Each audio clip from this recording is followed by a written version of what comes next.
Mis hermanos, vamos a comenzar a estudiar un nuevo libro como habíamos anunciado. Por la gracia del Señor, Él nos permite que comencemos esta noche. Entonces vamos a abrir nuestras Biblias en el libro de Hechos, Hechos de los Apóstoles, el capítulo 1.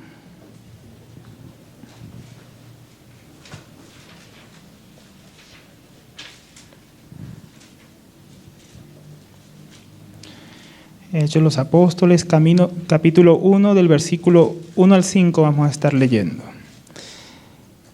Dice: en el primer tratado, oh Teófilo,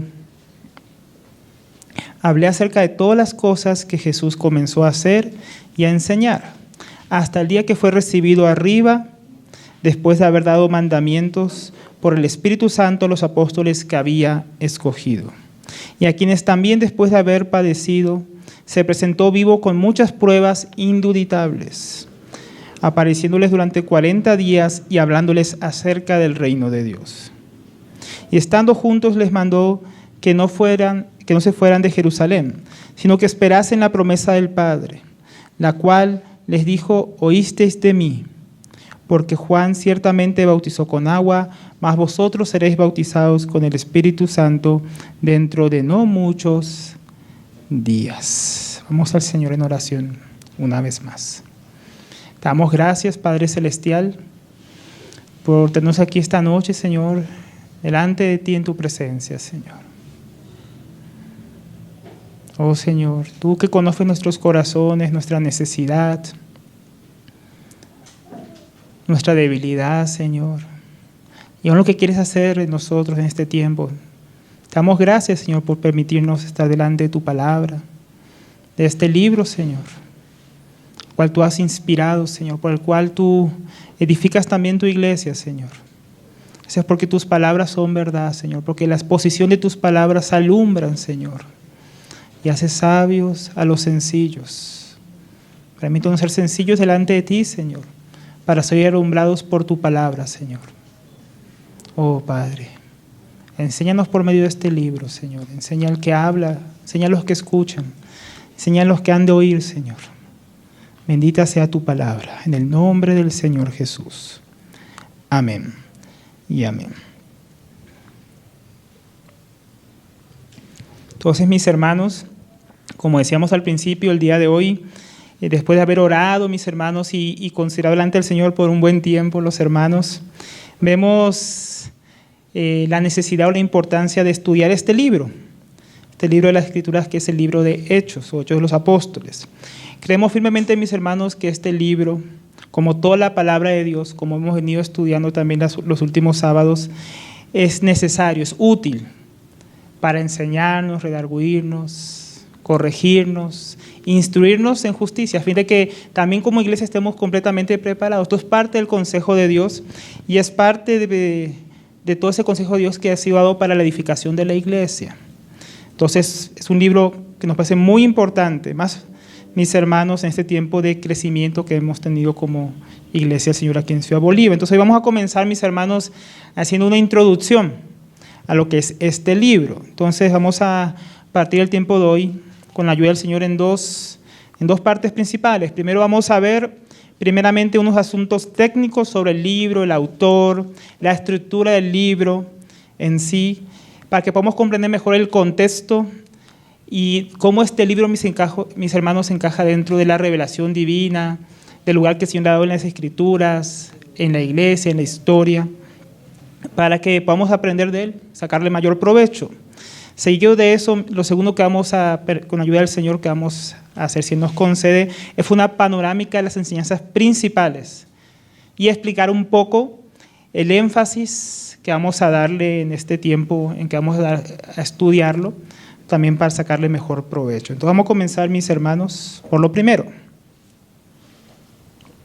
Entonces, a fin de introducir el libro, vamos a ver ciertos asuntos técnicos acerca del autor, acerca del libro, cuándo se escribió, quién lo escribió. Entonces, lo primero que vamos a ver es el autor. Si vemos ahí en Hechos capítulo 1, versículo 1, donde leímos, dice: en el primer tratado, oh Teófilo, hablé acerca de las cosas, de todas las cosas que Jesús comenzó a hacer y a enseñar, y hasta el día en que fue recibido arriba después de haber dado mandamientos por el Espíritu Santo a los apóstoles que había escogido. Entonces, el autor se presenta a sí mismo como quien ya había escrito un relato anterior, el cual llama el primer tratado o relato. Entonces, en el libro de Hechos no se menciona quién lo escribió, ¿verdad? Sin embargo, puede inferirse leyendo el Evangelio de Lucas que fue el mismo Lucas que escribió el tercer Evangelio. El Evangelio de Lucas, que sería el primer tratado, es también el que escribió este segundo tratado, ¿no? Al parecer Lucas tenía la intención, o también era una forma de hacerlo en aquella época, de escribir un solo tratado realmente, pero que constaba de 2 libros. La primera parte sería como él mismo comienza hablando, lo que él comenzó a hablar acerca de todas las cosas que hizo y enseñó nuestro Señor Jesucristo. Y lo segundo es lo que vamos a estar estudiando en este tiempo en el libro de Hechos. Entonces realmente tenía la intención, muy posiblemente, dicen los eruditos, de ser un solo libro, que esto es como la continuación de lo que él ya había comenzado a hablar. Entonces, haciendo un examen, los que saben, los hermanos eruditos que saben griego, haciendo un examen de la forma de escritura, el lenguaje utilizado, el lenguaje académico, que es muy similar entre Hechos y Lucas, construcciones gramaticales similares y palabras comunes, se llega a la conclusión que sin duda es el mismo autor. La misma persona que escribió Lucas es la misma persona que escribió el libro de Hechos. Ahora, hoy todo erudito serio sostiene esto, ¿no? Que Lucas es el autor utilizado por Dios para escribir este libro. Pero entonces, ¿qué podríamos decir acerca de Lucas, ¿no? ¿Qué podríamos decir? Por lo que dice en el Evangelio de Lucas, sabemos que él no fue testigo ocular de la vida y ministerio de nuestro Señor Jesucristo, sino que él, como cuando se estudió el Evangelio de Lucas se vio, él dependió de otras fuentes, los testigos oculares, de aquellos que han recibido la palabra del Señor directamente del Señor, más que nada de los apóstoles. También sabemos que él era médico. En Colosenses 4:14 dice, os saluda Lucas, el médico amado, y demás. Entonces, sabemos que él era un médico y que le acompañaba al apóstol Pablo en sus viajes. Sabemos que era gentil, es decir, un no judío. Y esto es relevante porque es el único no judío, el único gentil que tiene parte de escribir un libro en las Escrituras, que el Señor le concedió. Entonces, el único autor no judío de una parte de las Escrituras. De esto nuestro hermano William Hendrickson añade, él era médico de profesión. Eusebio de Cesarea, un historiador del siglo IV, y Jerónimo, otro hermano importante en la historia, afirma que Lucas era natural de Antioquía de Siria. Probablemente por eso menciona tantas veces en su escrito el nombre de la ciudad. De las 15 veces que se menciona en el Nuevo Testamento, 14 aparece en Hechos. Entonces, otro testimonio externo está en el prólogo de Antimarcionista, escrito en el año 160, entre el año 160 y 180, donde se lee, Lucas era un sirio natural de Antioquía, médico de profesión, fue discípulo de los apóstoles y posteriormente acompañó al apóstol Pablo hasta el martirio de éste. Sirvió al Señor sin perturbación, sin esposa, sin hijo, y a los 84 años de edad durmió en Bitinia lleno del Espíritu Santo. Todo lo que se cuenta en la patrística, aunque hay un poco más, pero esto es más o menos lo que se cuenta de él por los primeros cristianos, en los primeros siglos de la iglesia. Entonces este era Lucas, ¿no? Un discípulo de los apóstoles, un hermano que sirvió fielmente al Señor, médico de profesión sirio, un gentil que había abrazado el evangelio del Señor Jesucristo. Ahora, ¿a quién iba dirigido estos 2 tratados? Él dice en el primer tratado, oh Teófilo. El mismo que iba al primero también iba el segundo. Este libro va dirigido a la misma persona a quien iba dirigido el primer tratado, es decir, el Evangelio de Lucas. Teófilo significa amigo de Dios, o amado de Dios, o amado por Dios.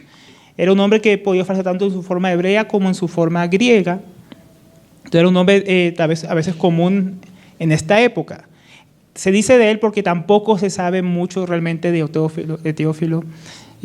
Más que especulaciones, se dice que era un gentil, tal vez de origen griego o romano, que habría creído en el Señor, posiblemente de clase alta, por la expresión utilizada en el Evangelio de Lucas, oh excelentísimo Teófilo. Era una manera de saludar a personas destacadas tal vez de la política, que tenían algún cargo político importante o de la alta sociedad. a quien Pablo escribe para instruirle en la fe que él hace poco tiempo había abrazado. Entonces vemos que tanto en el primero como en el segundo él quiere darle a conocer a Teófilo, a este amigo, a este amado por Dios, a este posible nuevo creyente. Él quiere instruirlo, primeramente en las verdades del Evangelio y luego en los asuntos de cómo el Evangelio llegó hasta lo último de la tierra. ¿En qué fecha se escribió? La mayoría de eruditos concuerdan que tuvo que ser escrito antes o durante el año 62 después de Cristo, antes o al poco tiempo que el apóstol Pablo había sido liberado de su primer encarcelamiento, de ahí donde acaba el libro de Hechos. Otros dicen que podría ser una fecha mucho más tardía, hasta algunos ponen el año 96 después del Señor, pero realmente hay bastantes dudas serias para no creer esa afirmación, dado que hay muchísimos eventos históricos, como la destrucción del templo, o la persecución de los cristianos, el incendio de Roma, que por ejemplo ocurrió en el año 68, el incendio de Roma, y toda la persecución que esto desató, perdón, el martirio de Pablo en el año 68, el incendio de Roma en el año 64. Entonces todas estas cosas tan importantes ser omitidas por alguien que era tan minucioso en registrar la historia, sería algo raro.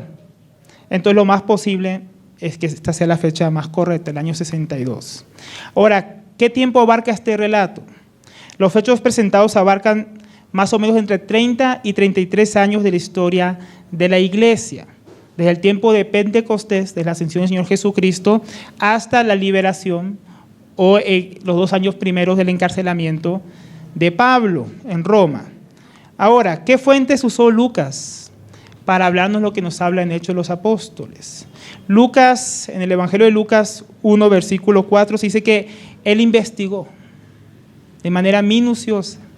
No se dedicó a hablar con aquellos que habían sido testigos oculares. Entonces vemos que una de las formas que él tenía de obtener lo que él nos viene enseñando, lo que él registró en sus libros, es a través de la minuciosa investigación.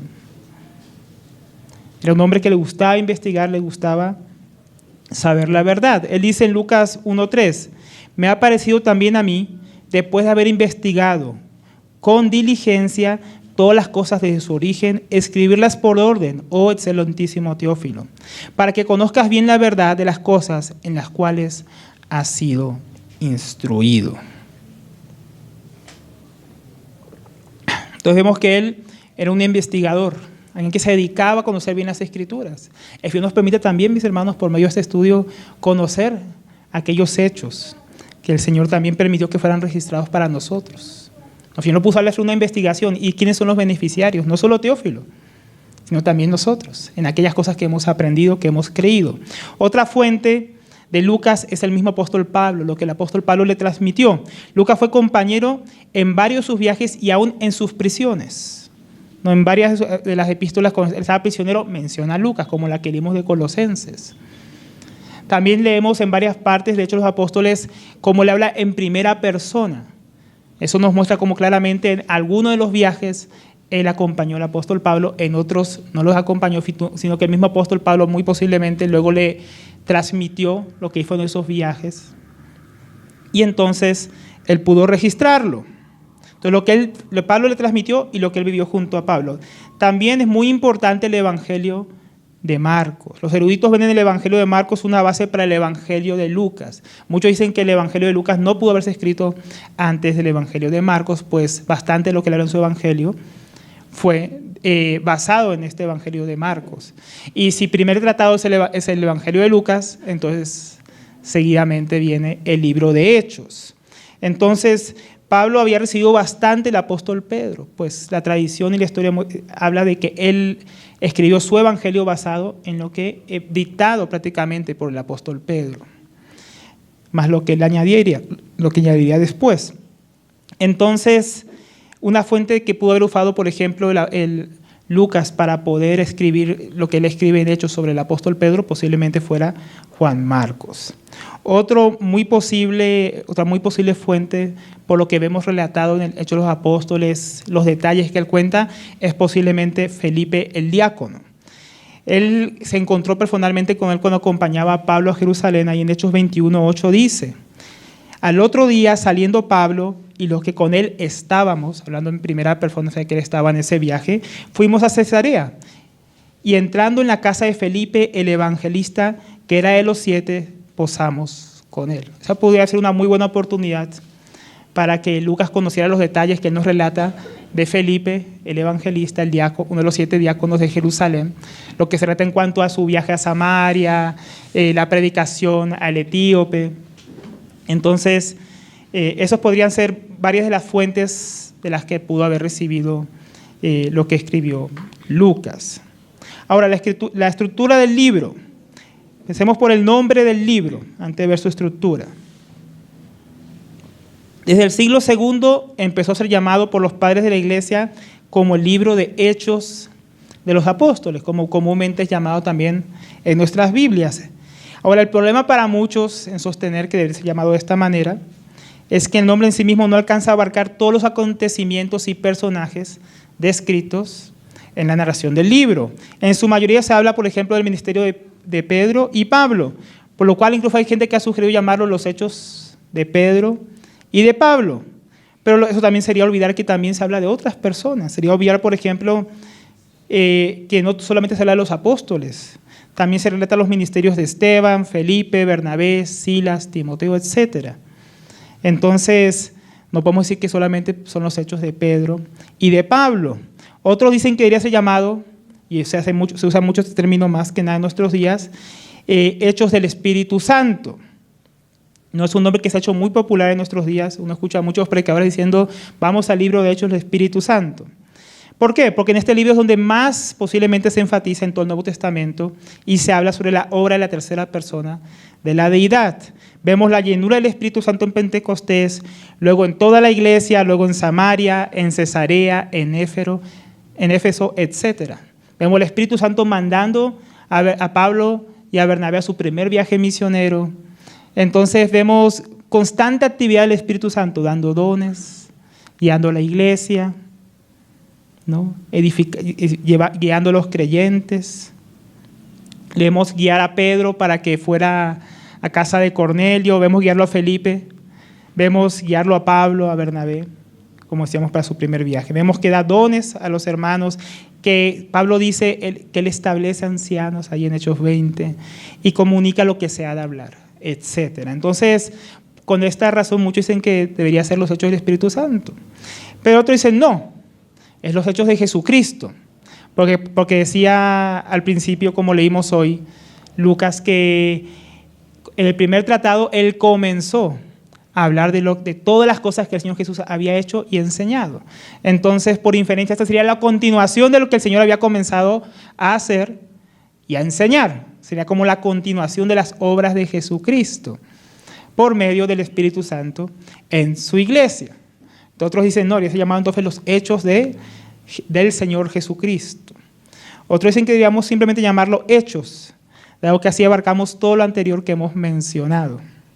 Los hechos de Jesucristo a través del Espíritu Santo, por medio de su iglesia, sus apóstoles, sus obreros, etc. Pero sería un título muy largo, ¿no? Entonces tampoco ha sido aceptado. Entonces, mis hermanos, ahí está el debate, está la discusión. Si llamáramos hechos, estaríamos en lo correcto. Si decíamos hechos de los apóstoles, estamos en lo correcto. Hechos del Espíritu Santo o hechos de Jesucristo es lo correcto. Entonces, tampoco pelearíamos por eso, ¿no, mis hermanos? Entonces, voy a llamarle libro de Hechos por facilidad para no decir tantos títulos.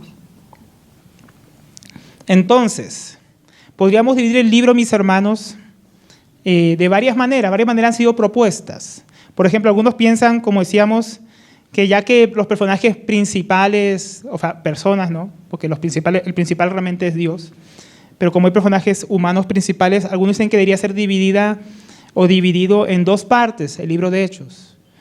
Todo lo que se habla primeramente del apóstol Pedro, que va casi hasta la mitad del libro, y del capítulo 13 para adelante, más que nada habla del apóstol Pablo. Entonces, algunos dicen que queríamos dividirlo en dos, el ministerio del apóstol Pedro y el ministerio del apóstol Pablo. Pero como dijimos ya, en cuanto al nombre, eso sería injusto porque no solamente se habla de ellos. Y sería pues poner a seres humanos más que a Dios.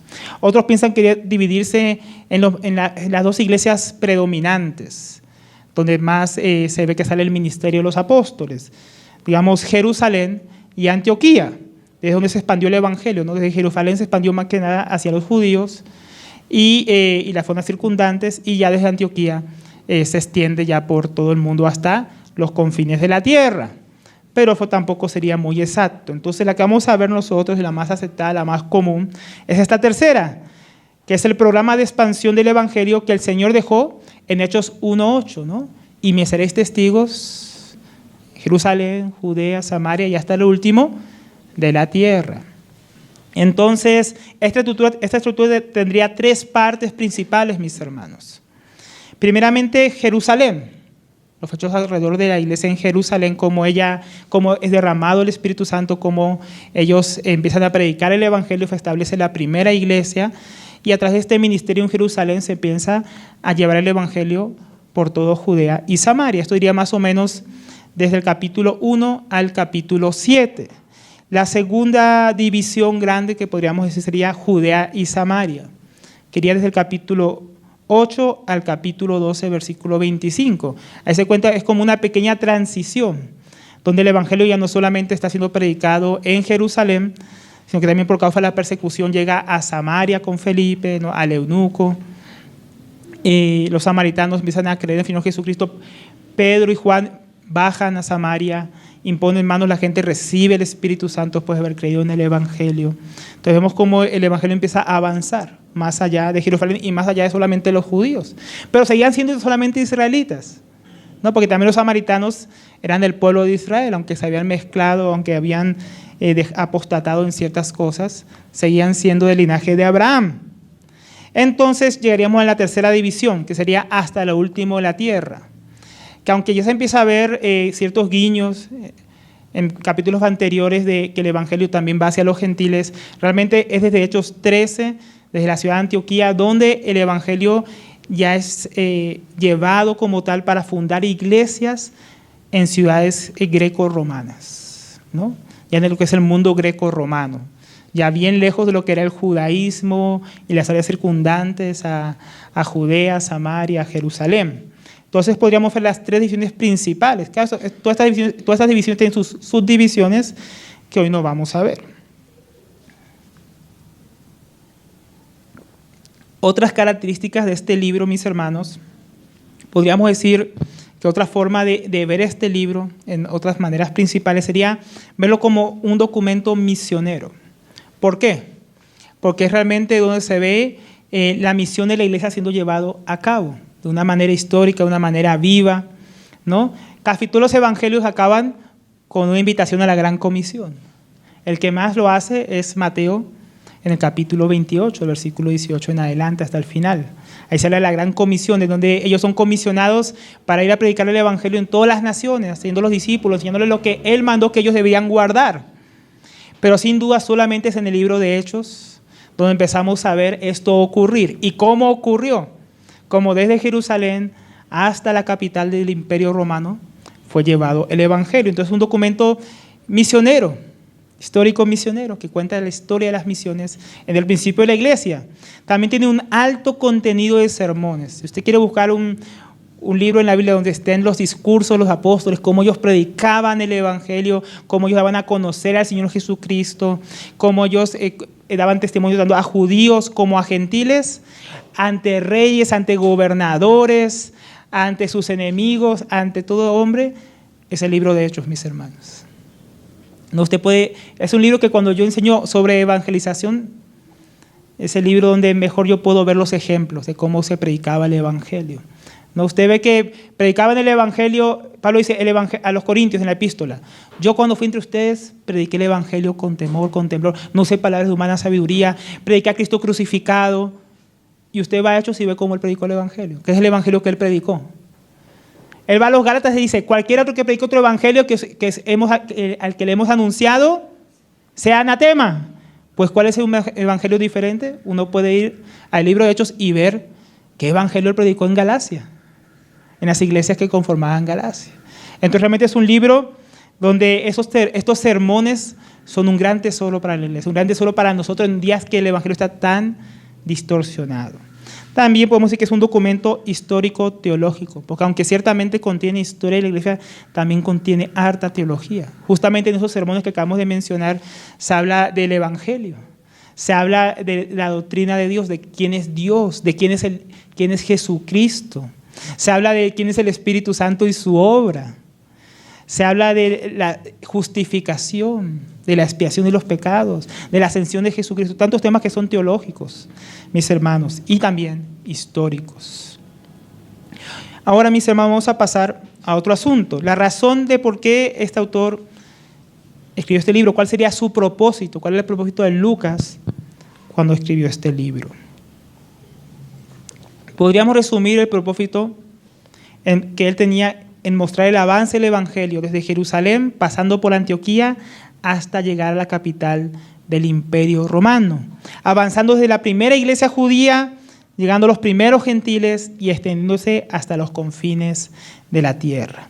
Eso es lo que él plantea explicar a Teófilo. Teófilo tenía que entender cómo aquella fe que le había recibido había llegado hasta él, hasta donde estaba, que había pasado por el camino. Cómo todos esos hechos eran relevantes e importantes para la fe que él había abrazado. Él dice en su primer tratado, el tercer evangelio, dice Lucas, ¿no? En Hechos capítulo 1 dice, ahí en la mitad dice, ¿de qué trató lo que él escribió? Trató de todo lo que Jesús comenzó a hacer y a enseñar, hasta el día en que fue recibido arriba, después de que por el Espíritu Santo había dado instrucciones a los apóstoles que había escogido. Ese era su propósito en su primer tratado, dar a conocer lo que el Señor comenzó a hacer y a enseñar, todo lo que él había también mandado a sus apóstoles antes de ser recibido arriba. Ahora, el segundo tratado le va a explicar a Teófilo cómo ese evangelio, cómo esa obra de Jesucristo, su enseñanza había comenzado en Jerusalén, de ahí pasó a Antioquía y de allí a Asia Menor, a Europa, hasta llegar al corazón del imperio más poderoso de la época. Todo eso había pasado de alguna manera, no había sido mágico. Y él va a contar, y tiene la intención de que Teófilo conozca esta historia, por lo cual los dos libros son una sola unidad de idea, presentando el Evangelio y el avance del Evangelio desde Jerusalén hasta llegar a los confines de la tierra. Otra forma como lo describe nuestro hermano Salvador Gómez es que, hablando del Evangelio de Lucas primeramente, dice, es un registro, testimonio apostólico del ministerio, palabras, obras, muerte y resurrección triunfal del Señor Jesucristo. Y Hechos retoma la historia después de la resurrección y la continúa por 30 años. Relata el progreso del Evangelio que va de Judea vía Antioquía hasta Roma, mostrando el heraldo a los gentiles, proclamando el Evangelio en la capital del imperio. ¿No? Ese era el propósito de lo que él quería mostrar a Teófilo. Y aunque ese fuera el propósito principal de Lucas, el libro tiene varios temas principales que vamos a ir abordando conforme nosotros estudiemos el libro. Primero, Hechos tiene una temática histórica. Como decíamos, es un libro histórico, teológico histórico, pero también histórico. Como decíamos, abarca 33 años de historia de la iglesia. Es un puente que nos conecta con las epístolas. Imagínense que faltara Hechos. Llegamos a las epístolas, no entendemos cómo Pablo estaba allá, cómo es que Pablo acabó en la cárcel, o cómo es que Pablo le pasó esto, cómo el evangelio llegó a tal lugar. Es un puente, mis hermanos, que realmente conecta lo que es los evangelios con las epístolas. Hechos es la única historia inspirada que nos narra los orígenes de la iglesia después de la resurrección de nuestro Señor Jesucristo. No hay otro, hermano, hay muchos libros de historia cristiana, pero inspirados por Dios hay solo uno, el libro de Hechos, ¿no? Entonces, es un libro muy importante en cuanto a eso. También es para la naciente iglesia, era un libro de gran ayuda. Los recién convertidos querían información cualitativa y fiel acerca de la fe que ellos habían creído. Era una fe nueva para muchos. No es como hoy en día que usted puede ir y buscar historias sobre la iglesia y saber cómo llegó hasta hoy. Los primeros cristianos no tenían el Nuevo Testamento. Muchos aún, aunque ya estaban circulando los evangelios, no todos tenían el evangelio. Y no sabían de dónde había surgido su fe. Para muchos la fe esta fe era algo tan nuevo, era algo tan misterioso. ¿De dónde había venido? Entonces, no solamente para Teófilo, también para los primeros cristianos y aún para nosotros. Es un libro de gran valor porque nos enseña cómo nuestra fe avanzó hasta llegar a nuestros días. Porque el libro de Hechos, mi hermano, es un libro que no acaba con una conclusión final. Como que queda abierto, que ese evangelio que venía avanzando sigue avanzando y sigue avanzando hasta nuestros días. Y después nosotros, si el Señor no ha venido, seguirá avanzando también. Otra temática o propósito teológico es el propósito teológico.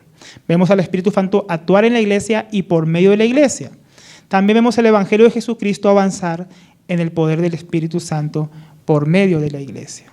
Entonces, como decíamos, tiene varios aspectos teológicos este libro que así resumimos. También tiene una temática o propósito apologético. Lucas usa toda oportunidad para exponer información que vindique el testimonio cristiano en contra de lo que se decía que el evangelio era un peligro para el pueblo judío o para el imperio romano, ¿no? Ya para los judíos veían el evangelio, ya para este entonces, cuando fue escrito este libro, como un peligro, ¿no? El mismo libro de Hechos nos narra las primeras persecuciones por parte de los judíos, los problemas, las controversias que surgían. Entonces este libro también defiende la fe, muestra la fe sencilla a los cristianos, como ellos no eran alborotadores, no buscaban destruir ni el judaísmo, ni buscaban socavar la autoridad del imperio. Ellos sí vivían una vida completamente diferente a los ciudadanos del imperio romano, al pueblo judío, una vida comprometida con el evangelio. Y es lo que va a exponer ahí, va a exponer la vida de los primeros cristianos, va a poner sus valores, el amor que ellos tenían unos por los otros, cómo ellos vivían en comunidades donde todos eran iguales, donde el hombre no tenía mayor valor que la mujer, o un esclavo que un libre, ¿no? o un judío que un gentil. Él va a mostrar cómo realmente son pacificadores y personas de paz que no buscaban crear ninguna revuelta, por lo menos no del tipo militar o ante autoridad, como el que habían, por ejemplo, hecho los judíos anteriormente. También otra temática o propósito a explicar es los orígenes de la persecución. Si solamente leyéramos la historia de la iglesia de algunos autores, no entenderíamos, pero ¿de dónde venía la persecución? ¿Cómo los cristianos empezaron a ser perseguidos? Y eso en el único y primer libro que se nos relata por alguien que estuvo ahí es el libro de Hechos. Enseña a la iglesia los orígenes de la persecución que ellos estaban sufriendo. Aún no se habían desatado las peores persecuciones del imperio romano, porque aún no había ocurrido el incendio de Roma, que vendría por lo menos 2 años más tarde. Pero ya habían habido las primeras persecuciones. Los apóstoles comienzan a ser perseguidos. Esteban es martirizado. Santiago, el apóstol, también. Y Pedro encarcelado, aunque más tarde es liberado por un ángel. Saulo de Tarso comienza una feroz persecución contra los cristianos. Y los judíos también persiguen a las iglesias. Luego tenemos a la par persecuciones en los viajes misioneros del apóstol Pablo con sus compañeros, primeramente por parte de judíos que se oponían a la predicación del evangelio en las ciudades. Se alborotaban las ciudades de los judíos para que persiguieran a Pablo, para que lo apedrearan, para que lo echaran, para que lo mataran. Esa era una de las primeras persecuciones que ya experimentaba Pablo en sus primeros viajes misioneros. Con ustedes Hechos 13 y 14, usted ve las primeras oposiciones judías. Pero más tarde, más que nada en el tercer viaje misionero, empezamos a ver también las oposiciones de los gentiles, cómo también empiezan a perseguir a Pablo, hasta que finalmente vemos en los últimos capítulos de Hechos cómo Pablo es perseguido por los judíos, arrestado por los romanos y acaba yendo al Tribunal Supremo en Roma a ser juzgado por aquellas cosas que los judíos lo acusaban. Entonces ahí vemos, hasta ese entonces podía entender, por ejemplo, por qué el apóstol Pablo estaba en Roma en la cárcel. Cómo todo eso había pasado, por qué tanto los judíos odiaban a Pablo. Todas esas cosas podían comprender a los cristianos al leer este libro. Otra temática que es muy importante también para el énfasis que vamos a dar en este estudio es la temática eclesiológica, es decir, sobre la iglesia. Ahí vamos a ver los comienzos de la iglesia, sus orígenes, cómo comenzó la iglesia, cómo vivían los primeros cristianos, cómo se fundaron las primeras iglesias. ¿Dónde encontramos eso? En el libro de Hechos. Podemos ahí ver la vida y la fe de los primeros cristianos, cómo eran las primeras comunidades de fe, cómo los cristianos se trataban entre sí, qué pensaban ellos de sus bienes en cuanto a atender a los pobres y a los necesitados, a las viudas, ¿no? Cómo ellos se congregaban. ¿En torno a qué? Todo eso lo vemos en el libro de Hechos. Vemos prácticas, también prácticas circunstanciales, ¿no? No todas las prácticas de hechos son, podríamos decir, principios que deberíamos aplicar. Hay algunas prácticas que vemos en el libro de Hechos que es por causa de las circunstancias especiales que vivieron en cierto momento, aunque también hay prácticas y principios generales que son aplicables hoy en día. También vemos el avance y edificación de las iglesias en el Nuevo Testamento y su consolidación. Entonces, viendo toda esta introducción, mis hermanos, podríamos preguntarnos cuál es la importancia de este libro. ¿Por qué sería un libro muy importante? Este libro también es llamado un libro bisagra, ¿no? Como la bisagra de una puerta. Es el que conecta, como decíamos, los evangelios con todo lo que pasó después. Sin este libro, mis hermanos, hay muchas cosas que no entenderíamos como cristianos. Piensen un momento, hermanos, ¿qué pasaría si no estaría el libro de Hechos en la Biblia? ¿Qué pasaría si faltara ese libro? Por ejemplo, mis hermanos, ¿qué pasaría si el libro de Hechos no estuviera en nuestras Biblias? Entonces nos tendríamos que preguntar al finalizar los evangelios, ¿y qué pasó con los apóstoles? El Señor ascendió a los cielos, ¿y qué pasó después? No, porque la mayoría de ellos ni siquiera escribió una epístola. No tendríamos idea de cómo ellos fueron llenos del Espíritu Santo, comenzaron a fundar iglesias, viajaron, e hicieron tantas cosas en el nombre del Señor, no tendríamos idea. ¿Y cómo pasó eso? No sabíamos qué pasó con Pablo. Llegaremos a la epístola a los Romanos después del Evangelio de Juan, ¿y este quién es?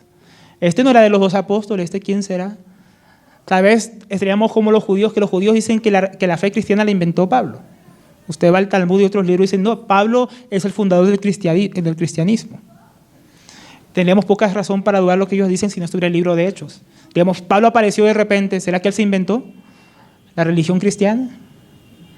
¿Y de dónde salió? ¿Y por qué está mencionado aquí? ¿Será que era otros apóstoles que se cambió el nombre? Y luego, ¿será que era Pedro que luego se apodó Pablo? No tendríamos idea quién es el apóstol Pablo y cómo llegó a ser tan relevante en la expansión del evangelio, especialmente hacia los gentiles. Tampoco sabíamos qué pasó con los gentiles. Leemos los evangelios, vemos puros judíos siguiendo al Señor Jesús. Y luego vemos en las epístolas escribiendo el apóstol Pablo a los gentiles, diríamos, ¿y esos gentiles cómo así llegaron a la fe?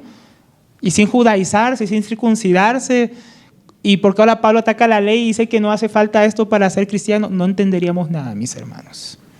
Tampoco sabíamos cómo las iglesias llegaron a Europa, cómo las iglesias surgieron en Asia Menor, cómo vivían los primeros cristianos su fe y cómo los cristianos no tenemos que guardar los ritos judíos. Todo eso se empieza a explicar, mis hermanos, en el libro de Hechos, ¿no? Pensaríamos tal vez que el evangelio nunca salió de Jerusalén y la área circundante. No entenderíamos todas esas epístolas a tantas iglesias de dónde salieron. No entenderíamos mucho, mis hermanos, de lo que se habla en las Escrituras. Ni siquiera entenderíamos las iglesias de Apocalipsis. Esas iglesias que escribe Juan, ¿cómo así? ¿Cómo llegó hasta allá la iglesia? Entonces, realmente, hermano, el libro de Hechos es un libro muy trascendental, muy importante, un libro que realmente conecta todo lo que los evangelios con el resto del Nuevo Testamento. Entonces vemos cómo la iglesia comienza con unos pocos discípulos, con temor, ¿no? Al principio del libro. Una iglesia que está en Jerusalén, pero que reciben la llenura del Espíritu Santo. Esta iglesia ahora es multiplicada, pasa a Judea, Samaria, Antioquía de Siria, Europa, Asia Menor, Galacia, Macedonia, etc. Todo eso se nos habla en este libro. Ahora, ¿cuál es la importancia para nosotros, mis hermanos? ¿No? Vemos porque ese libro es importante en general, pero para nuestro estudio aquí de los sábados, como iglesia local, ¿por qué es un libro tan importante? Ahora, con esta pequeña introducción podemos comenzar a vislumbrar la rica enseñanza que es contenida en este libro, mis hermanos, para nuestra edificación. Orando al Señor, mis hermanos, vemos que este libro es un libro especial, como todos los libros de la Biblia, pero Dios nos puso un énfasis específico para estudiar este libro, mis hermanos, en este tiempo. Y es estudiar el libro, pero haciendo también un énfasis especial o intencional en lo que es aprender los principios acerca de la iglesia, es decir, sobre la edificación de la iglesia. Porque como decíamos, Hechos es un libro histórico con alto contenido acerca de la iglesia, mis hermanos, ¿no? Porque es los hechos del Señor Jesucristo a través del Espíritu Santo por medio de ¿qué? De su iglesia, ¿no? Y eso es importante saberlo porque, mis hermanos, todo lo que el Señor ha hecho desde su ascensión, lo ha hecho por medio de su iglesia, ¿no? El Señor Jesucristo dijo, yo edificaré mi iglesia. Y nosotros vamos a encontrar la edificación de la iglesia de Jesucristo es en el libro de Hechos de los Apóstoles. Cómo la iglesia surgió, cómo ya creció, cómo ya fue edificada, cómo ya fue consolidada, cómo ya fue a veces corregida, cómo se instituyeron ancianos, su gobierno, sus prácticas. Como decíamos, no todo podemos aplicarlo, mis hermanos, porque hay cosas que son circunstanciales. Pero hay unos principios generales de los cuales nosotros podemos aprender bastante como iglesia. Ahora, esto no fue una tarea fácil para la iglesia, mis hermanos. Vemos que en el libro de Hechos la iglesia tuvo que aprender a lidiar con muchas circunstancias, de las cuales nosotros podemos aprender. Voy a mencionar solamente algunas con el fin de que entendamos un poco lo que vamos a estar viendo. Por ejemplo, la iglesia tuvo que lidiar con el crecimiento en Hechos de los Apóstoles. Después de ser llenos del Espíritu Santo, los apóstoles y ellos llegar a predicar el Evangelio con el poder de Dios como testigos, Pedro en su primera predicación, una predicación llena de poder, llena del Evangelio puro, mis hermanos, un Evangelio cristocéntrico, Cristo encarnado, Cristo expuesto conforme a las Escrituras, Cristo muerto, resucitado, Cristo ascendido y glorificado, Cristo presentado como Señor y Cristo, a quien llama a los hombres al arrepentimiento y a la fe. ¿Cuál fue el resultado de eso, mis hermanos? El primer resultado de este primer sermón predicado por el apóstol Pedro fue 3,000 convertidos. Dice Hechos 2:41. Así que los que recibieron su palabra fueron bautizados y se añadieron aquel día como 3,000 personas, ¿no? Ahí vemos cómo la iglesia tuvo que lidiar con un crecimiento rápido. Imaginen, mis hermanos, mañana sale un hermano aquí allá al frente y predica y 3,000 se convierten. ¿Se imaginan ese desafío, mis hermanos? Menos mal no solamente eran 12 apóstoles, habían también entre ellos en total 120 discípulos que podían ayudar. Nosotros no estamos lastimosamente en una situación similar, mis hermanos. Sería un gran desafío, ¿no? Pero es que la cosa no paró ahí, mis hermanos. Segundo sermón, más tarde, Hechos 4, versículo 4. Pero muchos de los que habían oído la palabra creyeron y el número de los varones era como de 5,000. Solo hablando de los varones, mis hermanos. Sin contar mujeres, sin contar niños. Segunda predicación del apóstol Pedro. Imaginen, 2 días de predicación, mis hermanos. Y la iglesia ya supera o está más o menos rondando las 10,000 personas. Qué desafío grande, ¿no? Pero eso no acaba ahí. La iglesia siguió creciendo tanto que Lucas deja de contar. Hechos 6, versículo 7. Y crecía la palabra del Señor. Y el número de los discípulos se multiplicaba grandemente en Jerusalén. También muchos de los sacerdotes obedecían a la fe. Él deja de contar, él dice, se siguieron añadiendo y se seguían añadiendo. El número de los discípulos se multiplicaba, ya era incontable. Una iglesia grande, ¿no? Una iglesia, mientras más grande, hermano, una iglesia, más desafíos. Todo este crecimiento trajo grandes desafíos prácticos, también logísticos, los cuales tuvieron que afrontar para un sano crecimiento que guardara la comunión de la iglesia de divisiones y conflictos, mis hermanos. Entonces hay mucha sabiduría y práctica en el libro de Hechos de la cual nosotros podemos aprender en medio de una iglesia que está en crecimiento, como también somos nosotros. Como hemos dicho varias veces en varias oportunidades, cuando todos cabíamos allá en la casa de don Héctor, en el comedor, pues habían pocos desafíos en cuanto al número de las personas, pocos desafíos en cuanto a tener que discipular cantidad de personas, en cuanto a visitas, en cosas logísticas que había que preparar. Y aún así eran desafíos, pero eran desafíos pequeños. Aumenta el número, aumentan los desafíos en todo sentido, ¿no? Por eso ahora hay una reunión para hermanos que están llegando a la comunión, un desafío porque la iglesia está creciendo. Hay que saber recibir a los hermanos que están llegando. Hay que discipular a los nuevos que se están convirtiendo, ¿no? Hay desafíos en cuanto a cosas que eran muy fácil hacerlas de una manera a la reunión cuando éramos pocos, ahora somos más. Hay cosas que han ido cambiando en cómo hacemos la reunión. ¿Y todo eso por qué? Porque una iglesia que crece tiene más desafíos. Entonces hay muchas cosas prácticas, muchas cosas de sabiduría, de principios eternos en la palabra de Dios que nos pueden ayudar nosotros como iglesia a aprender cómo sobrellevar, cómo crecer de una manera que sea realmente sólida, mis hermanos, edificante, una manera donde realmente honremos a Dios y también las necesidades de la iglesia puedan ser atendidas. Otro asunto que se habla bastante en el libro de Hechos, como decíamos, y de los cuales también podemos aprender, que estuvieron como desafío como iglesia, fue la persecución, mis hermanos. No solo recibió la iglesia la bendición de crecer en número, sino que con ello también llegó la persecución.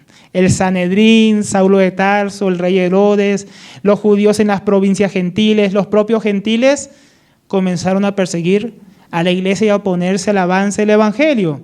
Era una persecución que podía detener, alguno pensaría, la expansión del evangelio de Jesucristo, pero no fue así.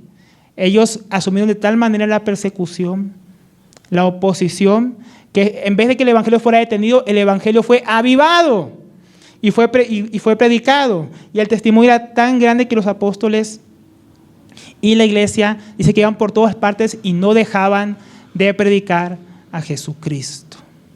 ¿No? Más persecución, más predicación. Más persecución, oremos que el Señor nos dé de nuevo para predicar más su evangelio. Esa es la respuesta de la iglesia. Entonces, hermanos, en tiempos difíciles, como los que vivimos y como los que vendrán, tal vez más adelante, este es un libro que tiene principios de cómo la iglesia, mis hermanos, tanto en tiempos de paz como en tiempos de oposición, debe seguir predicando el evangelio. ¿No? Una iglesia que, hermano, la persecución, cuando ve la historia de la iglesia, nunca le ha hecho mal. Siempre ha llevado un mayor crecimiento, a una mayor pureza, ¿no? En su práctica, en su doctrina, en cuanto a los cristianos, en cuanto a sus motivaciones. Todo lo que hemos estudiado ahí en el Sermón del Monte, mis hermanos, eso clavamos del camino angosto al camino ancho. A veces cuando la iglesia va por un camino muy ancho en cierta generación, la persecución ayuda a los cristianos a que se vuelvan para el camino angosto. Entonces, hay muchas cosas que podemos aprender en cómo ellos respondieron a este desafío de ser perseguidos. Otro desafío que ellos afrontaron fue la expansión del evangelio o la gran comisión. También tenemos mucho que aprender de eso, mis hermanos, como iglesia. La iglesia afrontó el gran mandato de Jesucristo de ser testigos de Jerusalén, Judea, Samaria y hasta los confines de la tierra. Esto sucedió y los llevó a todo tipo de desafíos que nunca antes habían conocido los primeros cristianos. Cuando usted lee Hechos de los Apóstoles, mis hermanos, la mayor parte de lo que pasa en Jerusalén, que es descrito en los primeros capítulos, parece que hubiera sido todo en un solo día, en unas semanas. La iglesia estuvo tranquila en Jerusalén como por 8 años, sin interesarse mucho por cumplir lo que el Señor Jesucristo había mandado, llevar el evangelio a Judea, Samaria y las demás naciones. Ahí es donde el Señor permitió la persecución, y la persecución hizo un bien a la iglesia para su expansión. Pero eso también trajo nuevos desafíos. ¿Cómo llevar el evangelio a otras culturas? ¿Cómo llevar el evangelio a los no judíos? ¿Cómo llevar el evangelio en medio de un momento o un tiempo hostil y de persecución? Son todas cosas que la iglesia tuvo que aprender a afrontar. Podemos aprender tal como ellos, mis hermanos, que el poder para transformar sociedades no está en cambiar el sistema. Hoy en nuestros días hablan mucho los cristianos de cambiar las esferas de la sociedad, tomar los montes de la sociedad, hacer tantas cosas. Y cuando nosotros leemos a los apóstoles, en una parte dicen, han llegado aquí los que trastornan el mundo entero. Y ellos no estaban con ningún plan estratégico de cómo tomar las esferas de la sociedad o cómo, si montamos tal emperador en lugar del que está ahora, entonces o votamos por tales senadores. Ese no era el plan de la iglesia para transformar el mundo, ni era el plan de Jesucristo, ni es lo que llevó el evangelio de Jerusalén hasta el Imperio Romano, mis hermanos. Porque como usted ve, los apóstoles, vemos que a pesar de la oposición y la persecución, era un evangelio triunfante, que mientras más se oponían, más llenaba el Imperio Romano. Y cuando sigue la historia de la iglesia, mientras más perseguían a los cristianos, más romanos se convertían. Hubo un tiempo de persecución en el siglo III que eran tantos los cristianos que ya sobrepasaban la mitad de la población romana. Por más que los perseguían, más gente se convertía. Así era el evangelio de Jesucristo. Entonces, ¿cómo ellos trastornaron la sociedad? Por medio de la predicación del evangelio. No yendo con la corriente, sino contra la corriente, viviendo el sermón del monte en vez de vivir como el mundo. Ellos cambiaron sociedades, transformaron paradigmas, hicieron un nuevo tipo de ciudadano que no había existido nunca, mis hermanos. ¿Todo qué? Por medio de la fe en el evangelio y su predicación fiel, por medio del poder de la palabra de Dios, mis hermanos. Usted va a ver, mis hermanos, que si el Señor Jesucristo dijo, quédense en Jerusalén, van a recibir poder para ser mis testigos. Y usted ve, mis hermanos, que desde el día que se manifestó el Espíritu Santo, ellos fueron llenos del Espíritu Santo y empezaron a predicar la palabra con poder, mis hermanos, e empezaron a transformar el mundo. Como vimos, una predicación de la palabra pura, de un evangelio puro, 3,000 convertidos, 5,000 convertidos. Luego ya 50, sin poder contarlos ya. Y luego hasta llegando hasta los confines de la tierra. Era un gran desafío. ¿Y cómo afrontaron ese desafío? Por la predicación del evangelio, por la predicación fiel de la palabra de Dios. Entonces también nos enseña como iglesia, mis hermanos, a dónde tenemos que apuntar si queremos participar en ese gran llamado que ha hecho el Señor. No solamente a los apóstoles, sino a su iglesia en general, de llevar su evangelio hasta el fin de la tierra. Porque, hermanos, el cristiano no ha sido puesto como un espectador, sino como un agente de transformación, ¿no? Decía el hermano Miguel Núñez que a veces nuestras oraciones parece como que nosotros fuéramos periodistas. Señor, mira la situación, lo que está pasando. Como que el Señor no supiera, mis hermanos, ¿no? ¿Verdad? En vez de nosotros ir y hacer lo que Dios nos mandó a hacer, ¿no? El Señor ya está enterado de lo que pasa en el mundo y el Señor, hermano, ya nos dio instrucciones claras, detalladas y principios en el libro de Hechos que nos muestran cómo vamos a implementar aquello que fue enseñado, ¿no? Entonces el libro de Hechos es un gran libro para eso. Otro desafío que afrontó la iglesia en el libro de Hechos es la constitución de gobiernos bíblicos en las iglesias, otra cosa de la cual tenemos que aprender en el proceso que vamos en esta región, mis hermanos. No, la expansión del evangelio llevó a la formación de nuevas iglesias locales en las cuales necesitaban ¿qué? Líderes bíblicos, ancianos, hombres de la palabra que guiaran a las nuevas comunidades de creyentes en la edificación de la iglesia.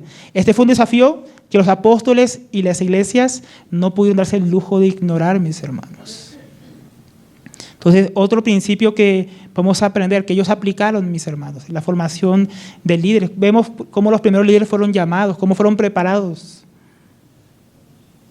¿no? Cómo ellos no pensaban que la iglesia la guiaba el Espíritu ya. Sí, la iglesia guía, mis hermanos, es guiada por el Espíritu.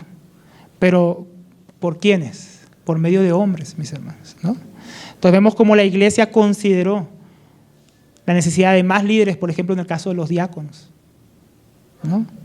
Más líderes que guiaran ciertos asuntos, para que los apóstoles que tenían cierto llamado no dejaran su llamado principal. Vemos que el apóstol Pablo no hizo las iglesias dependientes de los apóstoles, o de Jerusalén o de Antioquía. Él establecía ancianos en cada ciudad. Entonces es un principio, mis hermanos, que necesitamos tanto en nuestros días, mis hermanos, recuperar. La formación de ancianos bíblicos establecidos en cada iglesia. Aquí hay 2 ancianos, mi hermano. Hay iglesias donde no hay ancianos, ¿no? Señor nos ayude a ser parte de esa obra también. Quinto, la obra y los obreros de Dios. Es otro tema que tuvo que afrontar la iglesia. El trabajo apostólico y misionero es uno de los asuntos más importantes en el libro de Hechos y que la iglesia fue llamada a participar en el poder del Espíritu Santo. Entonces, ¿quién debe ir a ese llamado apostólico, a esa obra misionera? El libro de Hechos nos muestra principios. ¿Cómo son enviados? El libro de Hechos nos enseña. ¿Cuál es el papel de la iglesia? ¿Cómo participa la iglesia en este trabajo con los apóstoles, obreros, con los misioneros?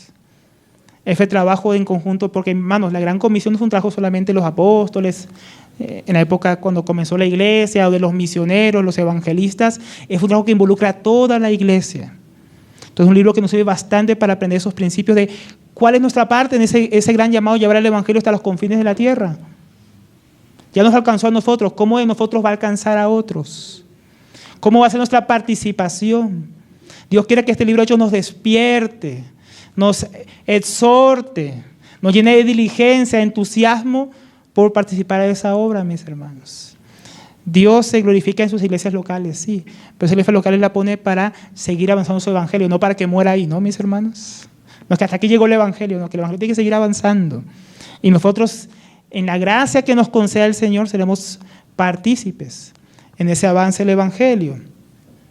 No, entonces vemos los principios de cómo fueron preparados y enviados con Dios y por Dios, el papel de la iglesia, cómo llevar el evangelio a otros y cómo los obreros sirven, mis hermanos, en medio de las iglesias ya consolidadas o en proceso de consolidarse. Esos otros principios que Dios quiere restaurar en medio nuestro, en nuestro tiempo.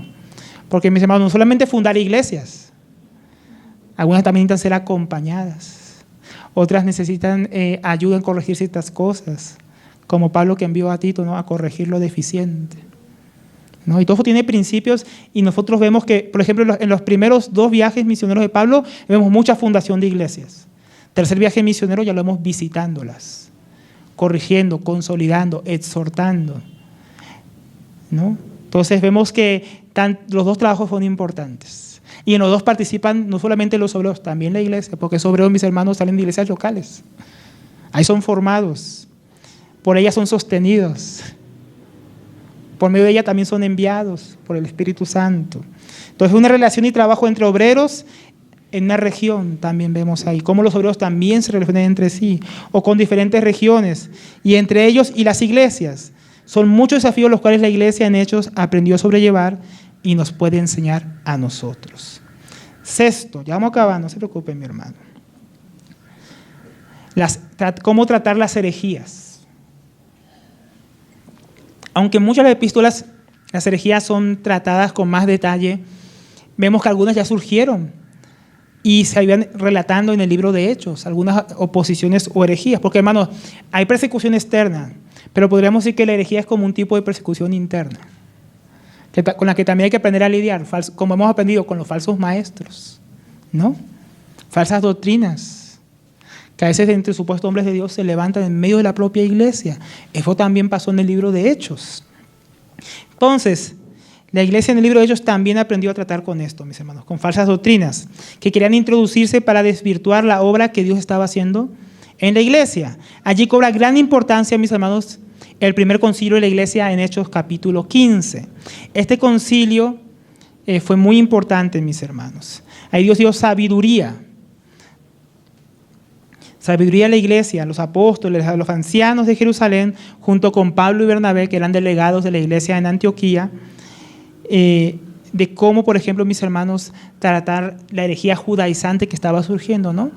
Habían ciertas personas que habían venido de Jerusalén enseñando que si no se circuncidaban y guardaban la ley de Moisés, no podían ser salvos.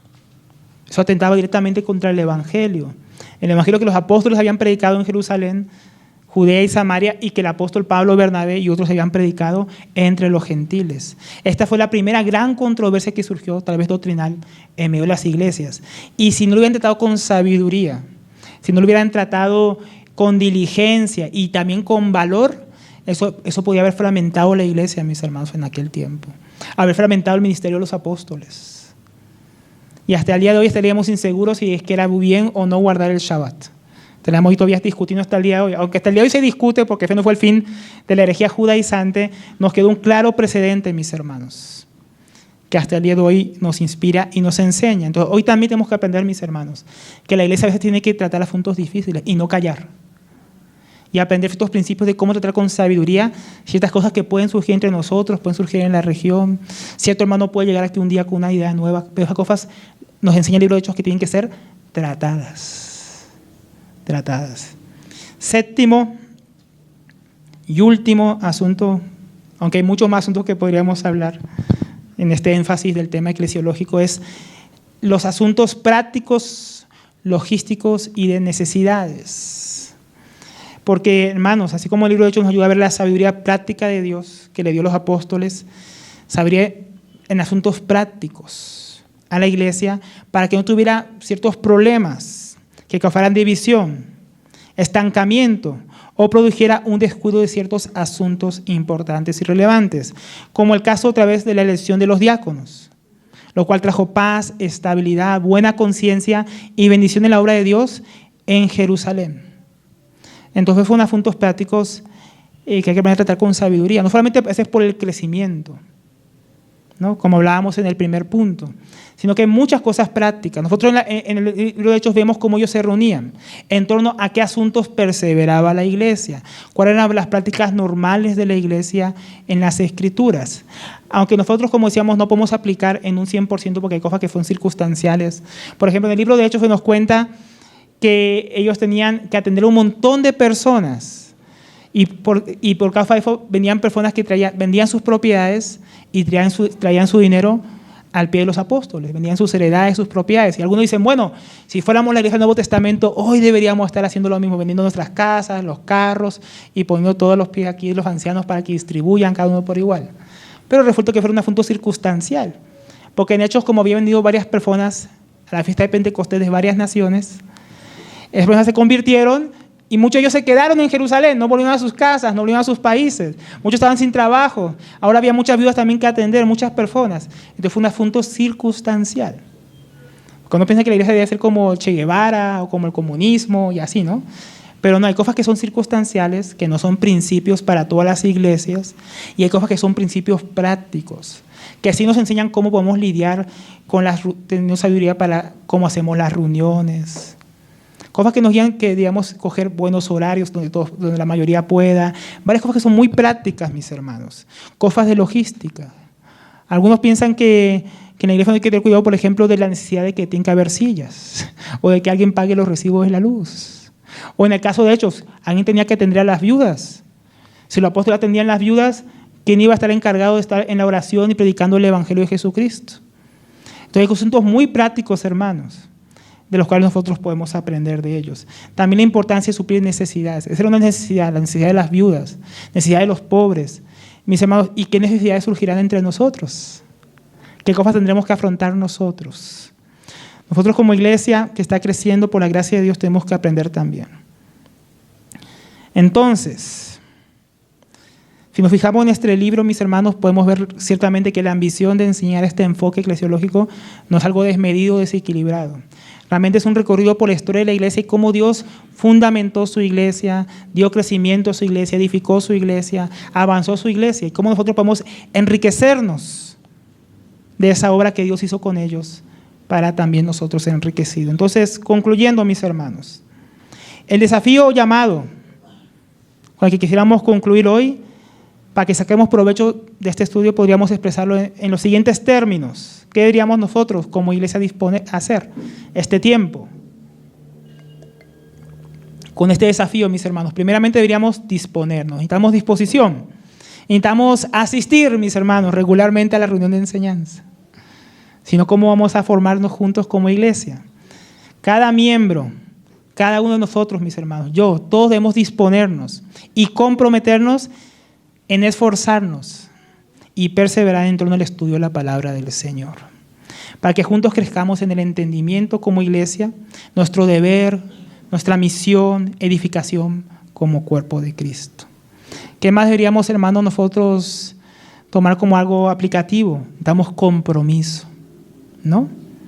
Dispongámonos este tiempo, mis hermanos, a estar leyendo el libro de Hechos, a estar leyendo comentarios, ver enseñanzas, ver bosquejos, ver introducciones.